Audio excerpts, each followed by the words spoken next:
विचारून घ्या. 1 तास हे चालू आहे. 1 तास हे चालू आहे की तिथले लोक कोण फॉर्म घेतात, हे 5-6 होते ते फॉर्म घेतात, अडवतात, तुमचे कागद तपासतात. आता बाकीचे 3-4 जण पळून गेले. 2 जण आपल्याला मिळाले.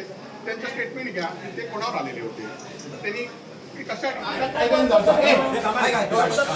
कायद्यानं जायचं. आपण 5 मिनिटं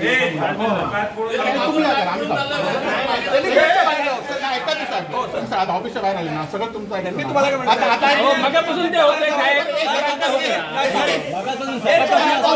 तिथून बाहेर आता ऑफिसच्या बाहेर आलो आपण. आता तुम्ही लक्षात घ्या, तुम्ही आम्ही जे थांबतो पाहिजे, तुम्ही काय करा, तो स्टेटमेंट त्याचं लिहून घ्या. आता विषयच माहित नाही ना. आम्ही सांगतो ना, मी ज्या आंदोलन आम्ही सांगतो ना, आम्ही मी बोलतो साहेब, तुमचं म्हणणं ऐकून घेतो, मला काही अडचण नाही. नाही असं करू नका. तुम्ही स्टेटमेंट घेतलं पाहिजे तुमचं. मी तुम्हाला पहिला प्रश्न काय विचारला की तुम्ही ओरसचे आहात का? ओरस पोलीस स्टेशन आहे ना, हे ओरस पोलीस स्टेशन मध्ये येते ना, इथे लक्षात घ्या. तिथल्या स्टाफच्या कर्मचाऱ्यांना विचारून घ्या.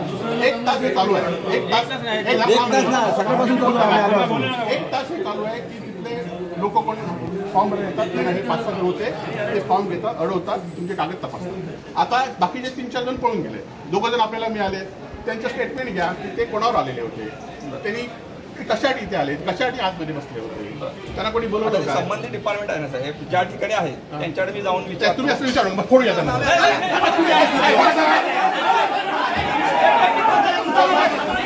तुम्ही नाही का घेतला पाहिजे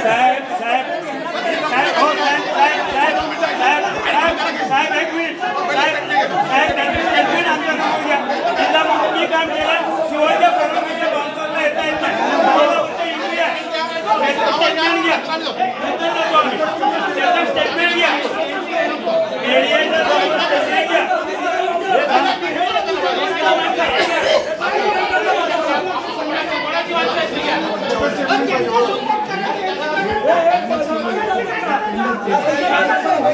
गंभीर भ्रष्टाचार आहे, पाठीशी घालू नका. आणि शिव एक लक्षात घ्या साहेब, मी जिल्हा परिषद काम केलं, शिवच्या परवानगीशिवाय येता येत नाही. बाउन्सर तुम्हाला फक्त परवानगी आहे. बाउन्सर कसे आले इथे तक्रार आहे पाहिजे, तक्रार घ्या, त्याची माहिती घ्या, याची माहिती घ्या, त्याची माहिती घ्या.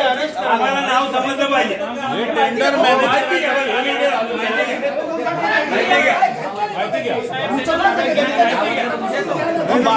टेंडर मॅनेज करायची काय प्रकार चाललाय?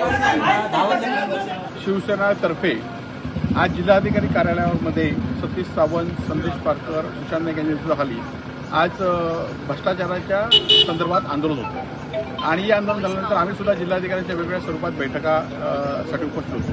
यावेळी आमच्याकडे जिल्हा परिषदमध्ये काही बाउन्सर येऊन सरपंचांना, ठेकेदारांना, अधिकाऱ्यांना येऊन कागदपत्राची तपासणी करतात अशी माहिती मिळाली. आम्ही तसं सीओना सुद्धा सांगितलं, एक्झिक्युटिव्हना सांगितलं, परंतु त्यांनी त्याकडे लक्ष दिलं नाही. आणि म्हणून आंदोलन संपल्यावर आम्ही 2:15 वाजता या ठिकाणी आलो. तेव्हा 8 ते 9 बाउन्सर आणि त्यामध्ये 2 राजकीय पदाधिकारी गाडीत बसून या सगळ्या लोकांची कागदपत्राची तपासणी करत होती. आम्ही त्यांना येऊन पोलिसांच्या ताब्यात दिलेलं आहे. आणि आज मग नंतर लक्षात आलं की 8 कोटीचं एक टेंडर जे दोडामार्ग पंचायत समितीचं आहे ते टेंडर मॅनेज करण्यासाठी, सावंतवाडी की दोडामार्ग पंचायत समितीचं ते मॅनेज करण्यासाठी हे अधिकारी या ठिकाणी हे बाउन्सर या ठिकाणी बसलेले आहेत.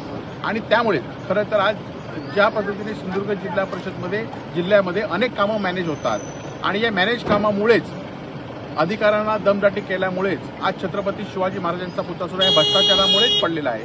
आणि त्यामुळे अशा भ्रष्टाचारांमुळेच हे सगळं होत आहे.